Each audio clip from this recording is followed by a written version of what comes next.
It's November, and Grand Sumo is back in Fukuoka for another 15-day tournament. So, can Hoshoryu finally capture his first title as yokozuna? Will Onosato keep his incredible run going? And can Aonishiki make it 5 straight 11-win tournaments? I'll break it all down, plus my predictions, power rankings, and more coming up right now.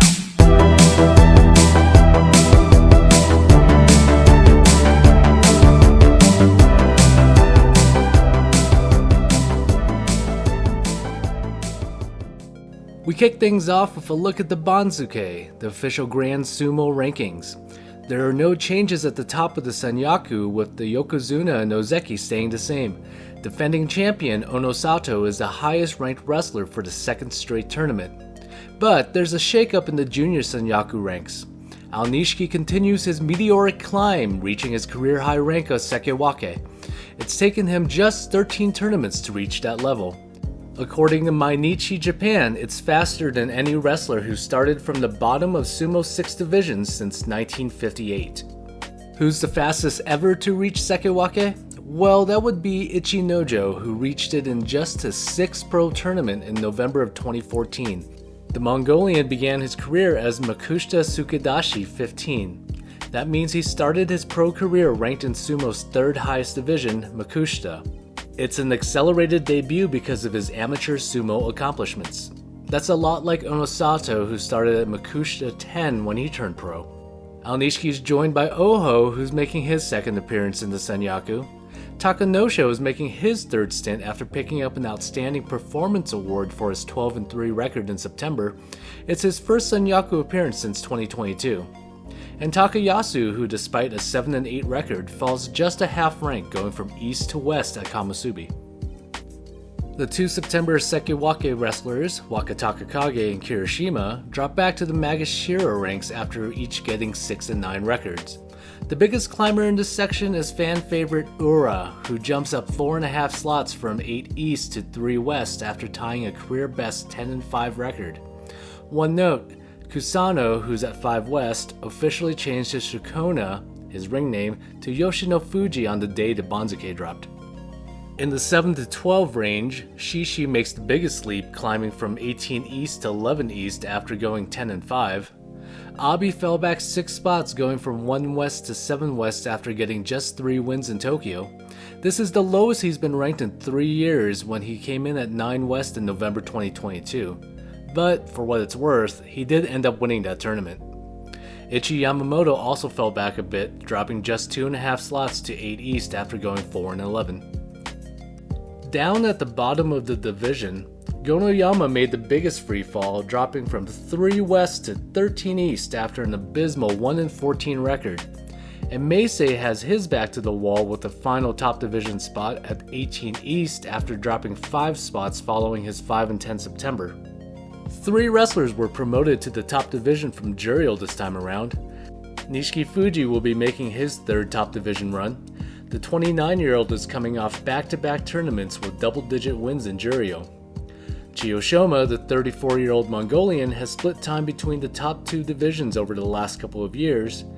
And Oshomi is the lone rookie in this tournament, making his makuuchi debut after 5 years as a pro.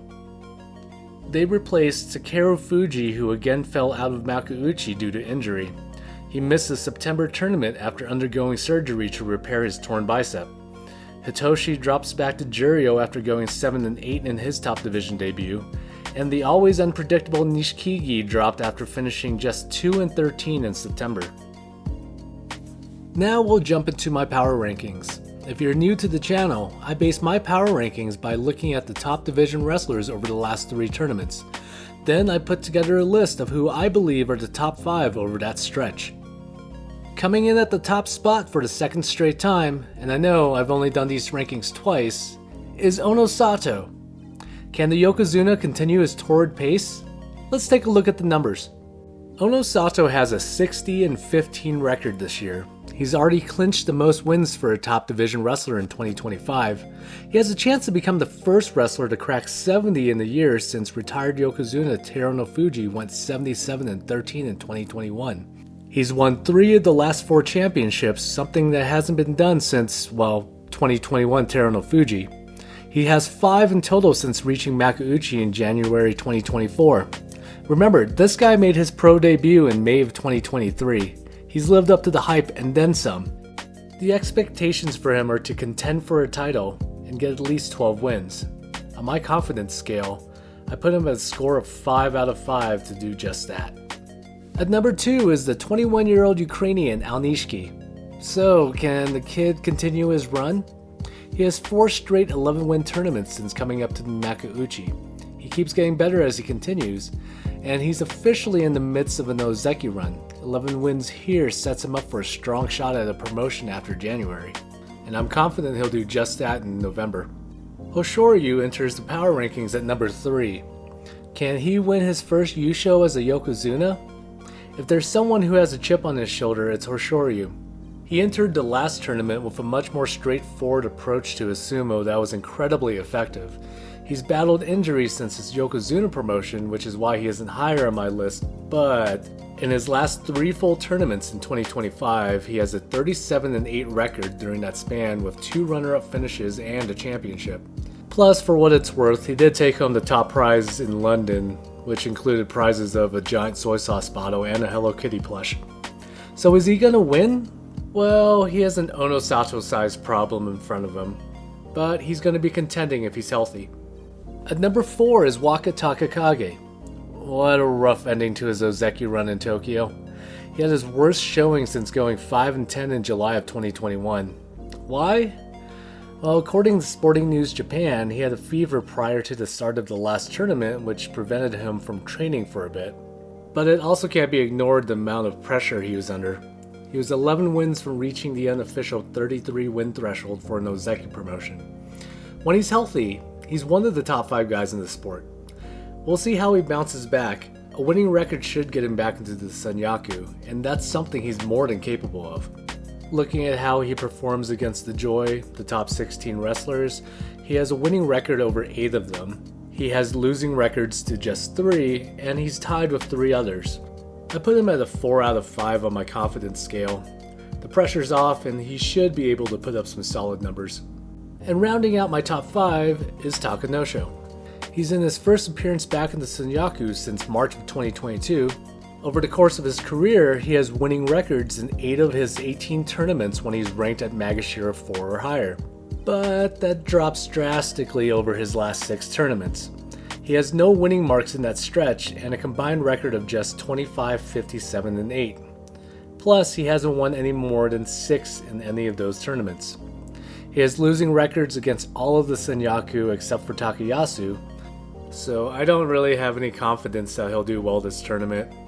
Enjoy the bump and pay, buddy, but I think this appearance is a brief one.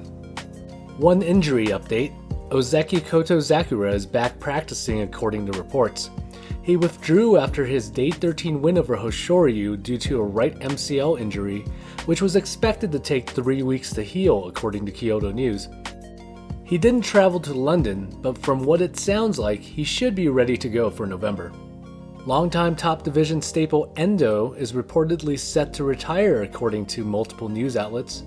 The 35-year-old dropped down to Makushita after missing the last 2 tournaments due to knee injuries.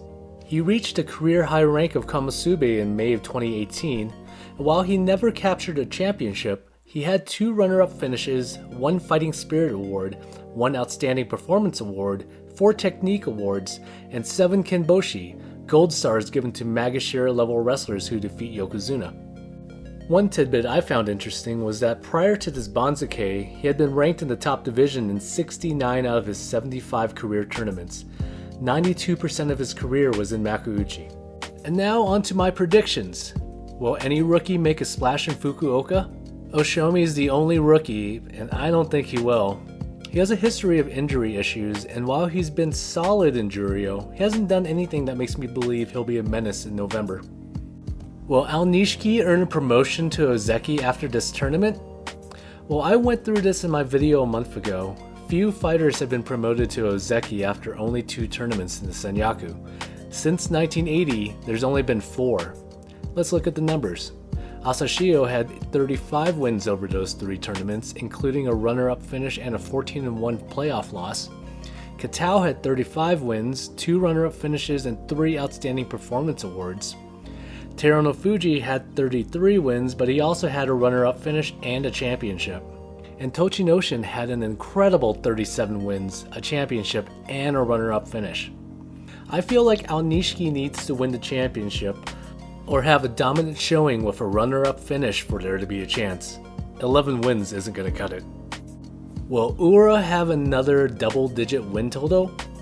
Look, I love Ura, but he's coming off just his third 10-win total in the makuuchi division, and just his third winning record since the beginning of 2024. I would love for it to happen, but his record at Magashira 4 or higher is just 9. He's only reached Kachikochi in 4 of his 15 tournaments there. I'm rooting for it, but I just don't see it happening. Which Magashira 10 or lower has the best shot at 10 or more wins? So my pick again is Daisho, who's still at 10 East. I was probably a little too optimistic the last tournament, expecting him to recover from his calf injury. He definitely favored that leg and couldn't get much power to propel his pusher-thruster style. But it's 2 months later, he's healthier and should be able to rough up the competition. If he's feeling good, I can see him being a dark horse to win this whole thing. So, who's winning the championship? I went with Onosato last time, and he's been on a heck of a run, so I'm sticking with the big guy. I'm going to say it'll be his 4th win in 5 tournaments. I think he's going to go 14-1 with a day 15 loss to Hoshoryu. And that's my look at the November 2025 Basho. Who do you think is going to win the Yusho? Put your answer below in the comments. If you like what I do, please like and subscribe. And thank you to all of you who've watched my latest videos and have already subscribed. I'm incredibly humbled by the response. I think I had 11 subscribers to the channel at the beginning of October, and now it's around 800. I don't know what to say, but thank you, and I hope you enjoy what I do. I'm planning on having tournament updates after days 5 and 10, and a wrap-up after day 15. Plus, I have more videos to come before the end of the year, so please stick around. Thanks.